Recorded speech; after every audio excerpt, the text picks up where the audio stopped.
Fala aí galera, aqui quem fala com vocês é o Felipe Santos do canal Futebol de Botão e vamos comentar hoje sobre tudo que aconteceu, ou de tudo um pouco que aconteceu na o dia de Copa do Mundo que nós tivemos hoje, quinta-feira, dia 24 de novembro de 2022. Mas antes disso, deixe o like de vocês, se inscreva no canal, ative o sininho de notificações e vamos que vamos para o vídeo de hoje. Não vou fazer muitos comentários ou destaques da primeira partida do dia de hoje entre Suíça e Camarões, pois eu não consegui acordar para assistir esse jogo, tá? Eu vi todos os jogos até aqui da Copa do Mundo, com exceção desse entre Suíça e Camarões. Eu acordei um pouco antes do jogo entre Uruguai e Coreia do Sul começar, o primeiro jogo que eu assisti do dia de Copa do Mundo. Eu vi um pouquinho dos melhores momentos agora há pouco, antes de começar a gravar esse vídeo para vocês, na internet, da vitória da Suíça sobre Camarões por 1-0. E antes de eu comentar o que eu assisti, o que eu pude notar nesse jogo, pelos melhores momentos, então eu não vou fazer grandes destaques sobre a partida em si. Eu vou fazer depois que eu ler, assim como foi das outras vezes nas partidas anteriores, as estatísticas da partida, os números frios do jogo, tá? Para ter uma noção também do que aconteceu na partida entre Suíça e Camarões. A Suíça chutou por 7 vezes na partida, sendo 3 delas no alvo. O Camarões chutou 8 vezes, sendo 5 delas no alvo do gol suíço. A Suíça teve apenas 51% de posse de bola, enquanto que Camarões teve 49%. A Suíça trocou 514 passes, enquanto que Camarões trocou 494%. Aí que vem a diferença. A Suíça teve 84% de acerto na precisão dos passes, enquanto que a Camarões teve 85%. Camarões cometeu 10 faltas e a Suíça cometeu até mais faltas que a equipe africana, cometeu 12. A equipe europeia teve 2 cartões amarelos, enquanto que Camarões teve apenas 1. Os impedimentos foram 2 para cada lado, tendo em vista que foram 11 escanteios para a Suíça e 5 apenas para Camarões durante toda a partida. Tá ok? Então, assim, o que eu posso destacar dessa partida pelo que eu assisti foi que não foi um jogo fácil para Camarões. Aliás, para a Suíça, Camarões endureceu bastante o jogo contra a equipe europeia, a equipe dos suíços, mas não soube aproveitar as oportunidades que criou dentro do jogo. O que eu pude observar pelos melhores momentos é que a Suíça também chegou com bastante facilidade pelo lado direito da equipe de Camarões. Foi por ali que surgiu o gol de Embolo, que não comemorou o gol, diga-se de passagem. O Embolo, que tem origem africana. Você pode ver aqui o Embolo, ele nasceu nasceu em Camarões, por isso ele não comemorou o gol. Ele se obsteve de comemorar o gol suíço, porém ele é naturalizado pela equipe europeia, mas não comemorou o gol em respeito à sua nacionalidade, tá? Nesse caso até relevo. O que eu não gosto é quando um ex-jogador de certo clube faz isso, porque não é o tal clube que está pagando o salário dele. Mas nesse caso é até respeitável, por ele ser de naturalidade de Camarões. Então o Camarões, ele se mostrou, pelo que eu pude observar, muito fraco pelo lado esquerdo da defesa, o lado direito ofensivo da equipe adversária, e a Suíça soube explorar isso muito bem. Só que pelo que eu pude perceber também pelos melhores momentos do jogo, é que Camarões deixa muito espaço entre as linhas de meio campo e defesa, tá? E foi justamente dessa forma que a Suíça conseguiu chegar algumas vezes ao gol de Camarões. Poderia facilmente ter feito 2 gols pelo menos na partida, além do que fez, sendo que Camarões também teve a oportunidade para fazer seus gols. Um empate nessa partida, pelo que eu pude observar, teria sido até mais justo pelo que se houve dentro de campo, mas não foi o caso. A Suíça acabou vencendo, fez 3 pontos e conseguiu largar na frente de Camarões na Copa do Mundo. Eu vou falar depois da classificação como ficou desse grupo, que é o grupo do Brasil, depois que eu falar sobre o que aconteceu na partida entre Brasil e Sérvia. Hoje eu não vou fazer diferente, eu não vou deixar eu não vou deixar de falar do jogo na ordem que se teve no dia de hoje. Eu vou falar justamente de Uruguai e Coreia do Sul agora. Eu poderia ter deixado para falar de Suíça e Camarões agora, mas porque foi um jogo com vitória. Mas eu preferi destacar essa partida porque eu assisti ela na íntegra. É diferente da partida entre Suíça e Camarões, que eu não assisti. Eu vi os melhores momentos do jogo para poder opinar sobre algo que eu vi. Mas quando você não acompanha uma partida por inteira, você não pode entrar muito em detalhes do que houve dentro de campo, certo? Correto? Enfim, então antes de eu comentar sobre o que eu vi no jogo entre Uruguai e Coreia do Sul, que se diga-se de passagem para mim até aqui foi a pior partida dessa Copa do Mundo, num confronto como geral entre as duas seleções, porque para mim nenhuma das duas seleções jogaram bem, tá? Mas vamos aos números frios do jogo, as estatísticas da partida entre Uruguai e Coreia do Sul, que ficaram num empate sem gols, um empate de uma partida muito fraca tecnicamente, tá? O Uruguai chutou 10 vezes a gol, sendo que apenas uma foi na direção do gol da Coreia do Sul, enquanto que a Coreia do Sul chutou 7 vezes, mas sem acertar o alvo por nenhuma vez. Preocupante para a equipe sul-coreana. O Uruguai teve 57% de posse de bola, enquanto que a Coreia do Sul teve 43% apenas. O Uruguai trocou 548 passes, sendo que 81% de precisão deles, tendo 81% de precisão dos passes. Já a Coreia do Sul trocou 418 passes, sendo 77% na precisão deles, dos passes. A equipe uruguaia cometeu 7 faltas na partida, enquanto que a Coreia do Sul cometeu 10, sendo um cartão amarelo para cada lado, com um impedimento para a equipe uruguaia e nenhuma para a Coreia do Sul na partida, e 4 escanteios para o Uruguai e 3 para a Coreia do Sul cobrar. Vamos aos fatos do jogo que eu pude observar.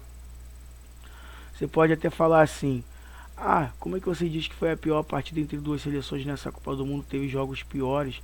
Não, não teve, na minha opinião, não teve jogos, teve jogos piores de outras seleções, como por exemplo a Costa Rica, que tomou 7 na partida de estreia. Mas vemos e convenhamos, o outro time que meteu 7 jogou muito bem. Enquanto que a Coreia do Sul, assim como o Uruguai, não atuaram bem na partida. Teve outros 0 a 0, mas para mim eu classifico essa como a pior partida da primeira rodada da Copa do Mundo até aqui. Até aqui não, foi a pior partida da primeira rodada, até porque a primeira rodada acabou com a partida entre Brasil e Sérvia.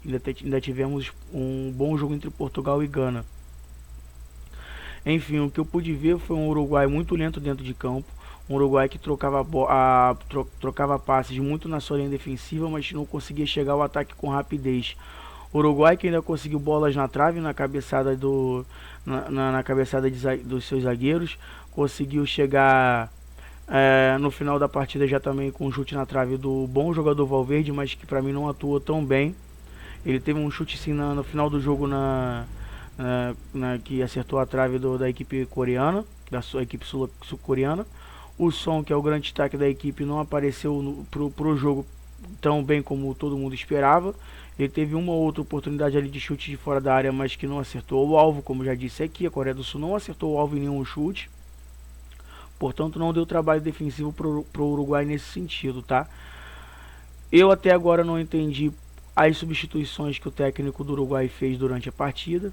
Eu acho que ele foi muito burocrático nas suas substituições, trocando um lateral por outro, por exemplo. O Varela é até melhor lateral do que o que começou jogando, porém não fazia sentido àquela altura ele entrar, a não ser se fosse um caso de lesão, tá ok? Então, eu também não entendi, tudo bem que eu venho falando em vídeos aqui no canal, sobre eu não saber o quanto que está influenciando, o quanto influenciou os jogos que o Arrascaeta fez pelo Flamengo nos últimos jogos da temporada, por ter sido jogos fracos dele, mas num jogo como esse ele deveria ter entrado, na minha opinião, para poder tentar criar alguma coisa para o Uruguai, que o Uruguai claramente não tinha um meio campo de criação, um armador ali para criar alguma jogada de gol, porque o Valverde não é exatamente esse jogador que vai te entregar isso. Ele é mais uma espécie de segundo volante saindo pela direita, como ele faz no Real Madrid. Ele joga até um pouco mais avançado pelo Real Madrid, mas ele é aquele volante pelo lado direito do campo, Ele não é aquele cara que te entrega um facão, por exemplo, ele corre do lado direito pro lado esquerdo, ele vai trocando durante a partida o seu posicionamento, mas não é aquele cara que chega, por exemplo, na entrada da área para chutar uma bola, ou entra dentro da área para chutar uma bola.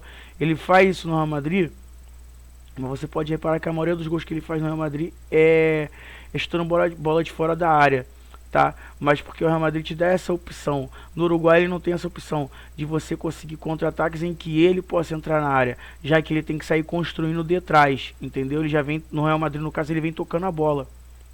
Dito isso, não achei que o Suárez deveria ter começado a partida como titular. Achei que o Cavani deveria ter começado jogando como titular. Afinal, o Cavani, mesmo que não tão bem, vem atuando com constância pela equipe do Valência da Espanha. Já o Suárez, ele não vem jogando no time para qual ele se transferiu para aqui na América do Sul, Nacional do Uruguai. Não vem jogando com tanta frequência, nem pela Libertadores ele jogou pelo Nacional, porque o Nacional, quando ele chegou, já estava eliminado da competição. Então, quer dizer, ele ele estava claramente sem ritmo de jogo na partida, tanto é que foi substituído pelo próprio Cavani. Eu achava que o Cavani deveria começar como titular. Outro adentro aqui nessa partida, eu acho que o Darwin Núñez estava muito nervoso dentro de campo, não conseguia acertar as suas tomadas de decisão.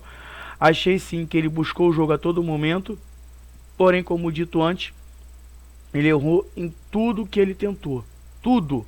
O Darwin Núñez para mim não acertou nada. Fica aí o Uruguai, que enfrenta Portugal na segunda rodada já, um adentro para que o Uruguai tenha como vista tendo que derrotar Portugal para se manter vivo dentro da Copa, porque uma derrota para Portugal na segunda rodada pode virar praticamente uma eliminação na Copa. Pode virar, porque Gana, como eu vou falar no próximo jogo, atuou muito bem contra Portugal. E se por um acaso a Gana ganhar de Coreia do Sul na segunda rodada, o que faz eliminar a Coreia do Sul da Copa, e se Portugal vencer o Uruguai, Portugal vai a 6 pontos, já se classifica e joga na última rodada já classificado, porque aí o Uruguai não tem mais chance de alcançá-lo com 4 pontos. Se a Gana vencer, vai a 4, joga pelo empate contra o Uruguai na última rodada. Esse empate para o Uruguai na primeira rodada foi ruim, tá? Muito ruim o resultado para o Uruguai, pensando na continuação da Copa do Mundo. Me decepcionou bastante a partida de Uruguai, assim como me decepcionou, por exemplo, a partida da Dinamarca na sua estreia na Copa do Mundo. Achei que o Uruguai poderia e deveria ter vencido a Coreia do Sul na estreia, pois tem mais time e mais futebol para isso. Mas o Uruguai muito lento, não conseguiu tal feito, nem para ganhar de 1-0, que seja no sufoco, tá? Mas tem esperança de vencer Portugal, porque agora eu vou falar de Portugal para vocês, para falar para vocês que Portugal a gente vai ver na segunda rodada nesse grupo, por exemplo, se foi a Gana que jogou muito bem contra Portugal, ou se foi se Portugal realmente não chegou com tudo na Copa do Mundo, apesar de um bom elenco, porque vai enfrentar o Uruguai, que é uma seleção forte. E o placar do jogo, para quem não assistiu, o jogo terminou 3-2 para Portugal. O time do Gás, do Cristiano Ronaldo, venceu o Gana. E esse jogo, para mim, o placar foi mentiroso, porque eu vou falar porque mais para frente. Primeiro vamos usar os números frios do jogo, as estatísticas da partida. Portugal chutou 11 vezes na meta da Gana, acertando por 5 vezes o gol da equipe ganesa. A Gana chutou 9. A seleção de Gana chutou 9 vezes, 9 vezes acertando 3 delas na direção do gol português. Portugal teve 62% de posse de bola com 38% de Gana. Portugal trocou 622 passes contra 387 de Gana. Portugal teve 88% de precisão nos passes, enquanto Gana teve apenas 81%. Apenas não, foi uma média até boa pela troca de passes que eles tiveram dentro do jogo, dentro da partida. Gana cometeu mais faltas que Portugal, que cometeu apenas 14, já a Gana cometeu 19 faltas. Tivemos 6 cartões amarelos distribuídos na partida, 2 para Portugal e 2 para Gana. Tivemos um impedimento para cada seleção e 3 escanteios também para cada seleção cobrar. Vamos ao que eu vi da partida. Foi um primeiro tempo sem grandes oportunidades para um lado ou para o outro. Se você pode analisar que não teve muitas oportunidades. Portugal até tentou criar algumas chances, teve um gol bem anulado do lado português, marcado pelo Cristiano Ronaldo. E logo um pouquinho mais depois, no primeiro tempo ainda, ele dominou mal uma bola que se ele consegue dominar com perfeição, provavelmente sairia o gol de Portugal, logo no primeiro tempo. Mas a partida ficou realmente nisso. Gana, que foi uma seleção tanto no primeiro tempo quanto no segundo bastante aplicada na marcação, dificultou muito a saída de bola de Portugal, dificultou muito o que Portugal tentava produzir dentro de campo. Um João Félix, um Bernardo Silva e um Bruno Fernandes muito apagado dentro de campo. O Cristiano Ronaldo, apesar do gol impedido e da oportunidade que teria se não errasse o domínio, também estava apagado no primeiro tempo, não conseguia fazer muita coisa. Portugal tentou cruzar muito bola na área no primeiro tempo, mas a Gana, muito bem postada, conseguiu se livrar muito bem das chances que Portugal tentava criar durante a partida. Dito isso, vem o segundo tempo. Um segundo tempo em que Portugal logo de cara consegue o seu gol, um gol de pênalti, um gol em que o Cristiano Ronaldo, que não tem nada a ver com isso, vai lá e marca 1 a 0 para Portugal. Por que eu digo que ele não tem nada a ver com isso? Porque para mim o gol de pênalti não poderia ter acontecido, já que na minha análise, ou na análise de muita gente, não foi pênalti em cima do Cristiano Ronaldo. Para mim ele cavou esse pênalti e caíram na dele. Sendo assim, eu acho que o VAR deveria ter mandado revisar. O VAR nem sequer chamou o árbitro para isso, ficou como um lance de interpretação. Eu acho que erraram nisso. Portanto, Portugal conseguiu fazer 1 a 0. O problema é que logo em seguida a Gana vai e empata a partida numa falha do zagueiro Danilo do PSG. Para mim ele falhou, a bola passou entre as pernas dele, mas antes dele falhar, para mim o lado esquerdo como um todo defensivo de Portugal também falhou no lance, aonde se deixou o jogador de Gana chegar ao fundo para poder cruzar, tá? Eles erraram para mim na marcação. Contudo, Gana empata o jogo. Só que o problema é que logo depois o técnico de Gana cometeu um erro crasso, que até no vídeo passado eu comentei sobre o jogo da Alemanha, que o Gundogan vinha sendo o melhor jogador do jogo na partida e como consequência o melhor jogador alemão dentro de campo, que foi ele sair junto com o Miller, que o Japão cresceu para cima da Alemanha e conseguiu a virada, tá? E nessa partida não foi diferente. O cara que fez o gol de Gana, o Osman Bukhari, Osman Bukhari não, perdão, o André Ayew, ele que fez o primeiro gol de Gana no jogo, até porque o jogo terminou 3 a 2, eu tava puxando o nome do cara que fez o segundo gol de Gana. Enfim, esse cara que André Ayew, que fez o gol de Gana, foi logo em seguida, ele saiu, o técnico tirou ele, eu tava falando.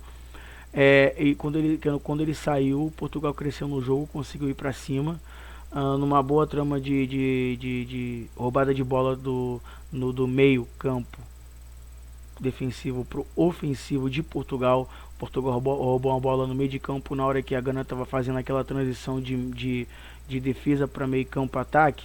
Então Portugal roubou a bola, pegou a Gana saindo num contra-ataque mortal, numa boa trama, toca a bola pro menino João Félix, que aos 78 minutos do segundo tempo chega ao 2 a 1 para Portugal. E logo em seguida, até praticamente 2 minutos depois, acontece a mesma coisa, só que pelo lado esquerdo do ataque de Portugal, pelo lado direito defensivo da Gana. O Rafael Leão, que para mim deveria ter começado como titular nessa partida, eu não entendi o Fernando Santos ter começado com ele no banco. Ele entrou, assim que ele entrou, ele fez o 3 a 1. A partida já parecia decidida para Portugal, e aí foi onde Fernando Santos cometeu para mim também uma falha na substituição, onde ele tirou seus destaques da partida para poupá-los para a próxima partida contra o Uruguai. Mas é aquilo que eu penso, se você deixou o cara até os 80, 82, 83 do segundo tempo, até os 85 do segundo tempo por aí, pra que tirá-los de campo já faltando pouco tempo para acabar a partida? Deixa o cara terminar a partida. Se quisesse poupar, poupasse antes, o que não seria certo, porque a partida era difícil para Portugal. Tanto é que quando ele faz isso, a Gana tenta uma reação, começa a jogar bola na área. Portugal começa a se retrancar, até que, para mim, numa outra falha do sistema defensivo, a Gana consegue o segundo gol, consegue diminuir o placar.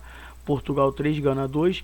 Foi um jogo em que Portugal errou muitos passes de saída de bola, em que teve um primeiro tempo fraquíssimo. Gana, apesar de não ter atuado tão bem, você viu que foi uma seleção muito bem aplicada em campo. A Gana tomou o segundo e o terceiro gol em questão de 2 minutos de diferença entre o segundo e o terceiro gol. Quando saiu o segundo gol, demorou mais 2 minutos e tomou o terceiro. Foi porque a Gana sentiu o baque. A Gana meio que se perdeu nesse meio período dentro de campo. A marcação não encaixou por esse curto período de tempo, por incrível que pareça. Na verdade, isso durou mais ou menos uns 6 minutos aqui, até que Gana conseguisse se recuperar sua autoestima dentro de campo, encaixar novamente a marcação. Dos 78 minutos até os 85 minutos mais ou menos do jogo, a Gana sentiu o baque, a seleção de Gana, e se perdeu dentro da marcação no campo. Porém, ainda assim, quando saiu o Cristiano Ronaldo, por exemplo, da partida, a Gana voltou a crescer no jogo, conseguindo diminuir, e por pouco não empatou a partida. Agora eu não vou lembrar quem. O Bucari foi o cara que fez o segundo gol, mas eu não vou lembrar quem é que é agora, que roubou uma bola do goleiro português para tentar sair jogando. Ele botou a bola no chão, só que na hora que o cara roubou a bola, ele escorregou. Se ele não escorrega, era o gol de empate de Gana, era 3-3 para Portugal contra a Gana, o que poderia complicar muito as pretensões de Portugal na Copa do Mundo. A gente poderia estar falando de um grupo totalmente aberto agora, com 2 empates, um entre Uruguai e Coreia do Sul e outro entre Portugal e Gana. Não foi o que houve. Portugal com um sistema defensivo muito fraco, na minha opinião, um time muito espaçado dentro de campo.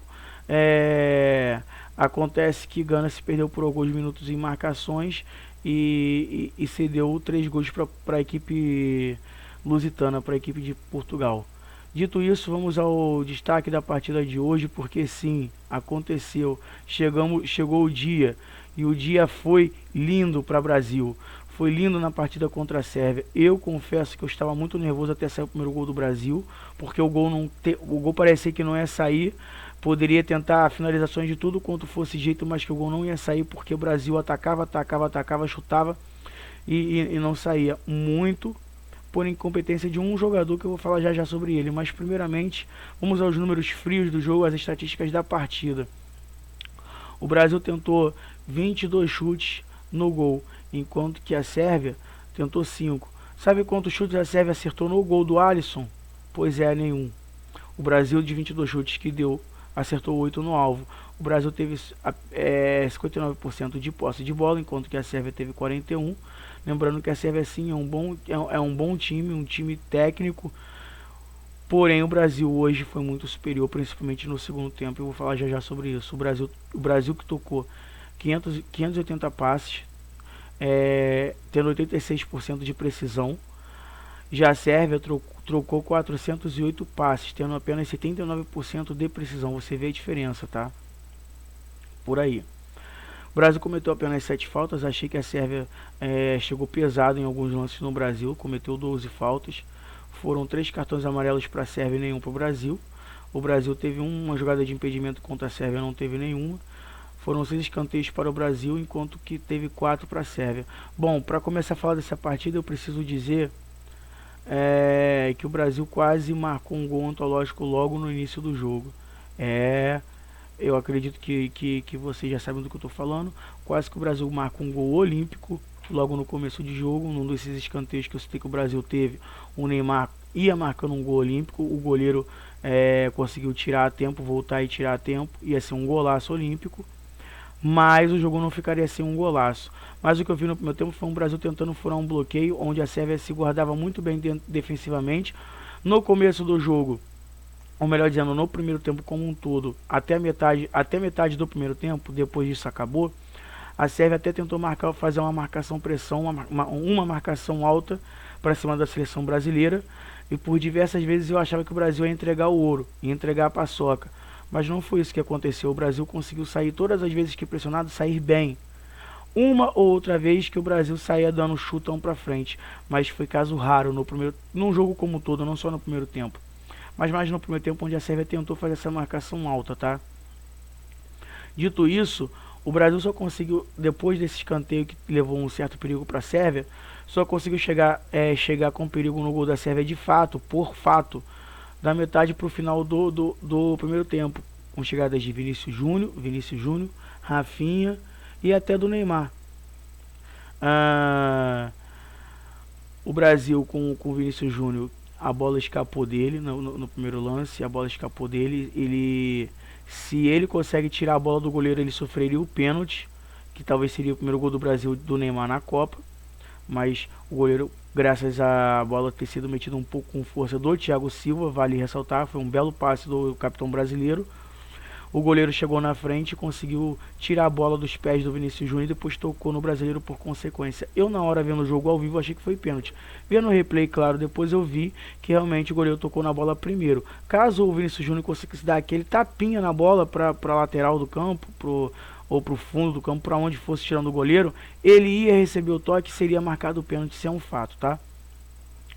Portanto, dito isso, o Brasil não conseguiu chegar a seu gol, sendo que o Rafinha ainda perdeu uma oportunidade clara no primeiro tempo, chutando a bola, praticamente chutou não, ele recuou a bola para o goleiro sérvio, deixando o placar tudo em branco no 0 a 0 no primeiro tempo. Eu falei do Neymar também, mas foi um chute de falta que passou, que bateu na barreira, e depois ele tentou um chute que passou um pouco perto do gol. Dito isso, acabou o jogo primeiro tempo 0 a 0. Parecia que o jogo estava caminhando para um drama, como foi na estreia em 2018, onde o Brasil empatou com a Suíça por 1 a 1. Mas não foi isso que vimos. No segundo tempo por inteiro, o Brasil dominou a Sérvia, o Brasil teve as ações do jogo desde o começo, tanto é que aos 5 minutos do segundo tempo, até antes disso, a Sérvia tentou sair jogando, saiu jogando errado com seu goleiro e seu zagueiro, o Brasil roubou a bola, o Rafinha cara a cara com o goleiro, se ele quisesse ele poderia ter a opção do passe pro Vinícius Júnior, porque ia ficar com o gol livre para fazer o gol.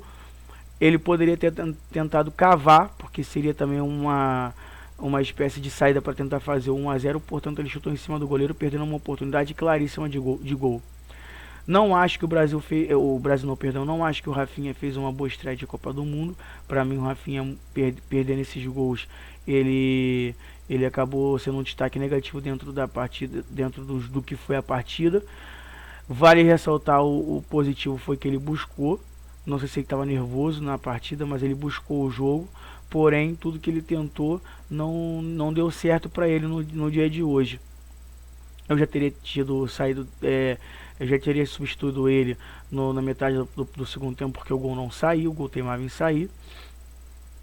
O Vinícius Júnior quase que marca, mas ele escorrega na hora da finalização por uma roubada de bola também, por uma puxada de contra-ataque também do Neymar.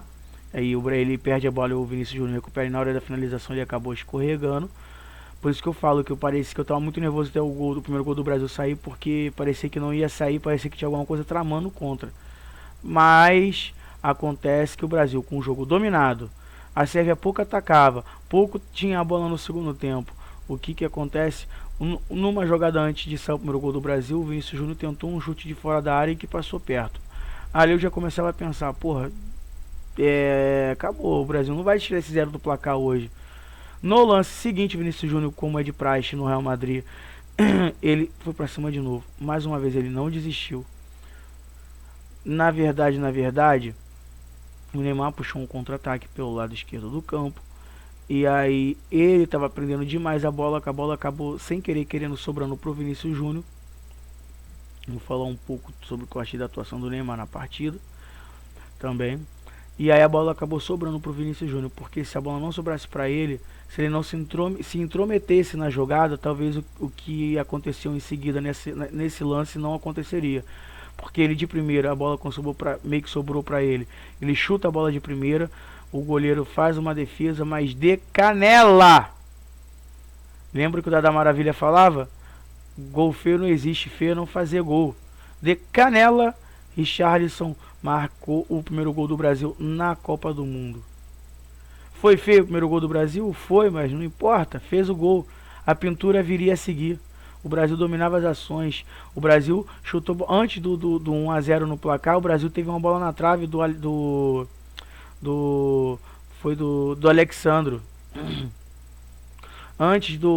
Depois do primeiro gol do Brasil, do segundo gol do Brasil, aliás, depois que o Brasil fez o primeiro gol, o Brasil teve alguns chutes perigosos no gol. O Brasil começou a mandar na partida, a Sérvia cansou dentro de campo, era natural que isso acontecesse, porque ninguém aguenta correr atrás da bola a partida inteira fazendo uma marcação pressão alta do jeito que eles estavam fazendo. Ensandecidos tentando fazer uma roubada de bola no campo ofensivo deles. Como eu disse, não aconteceu.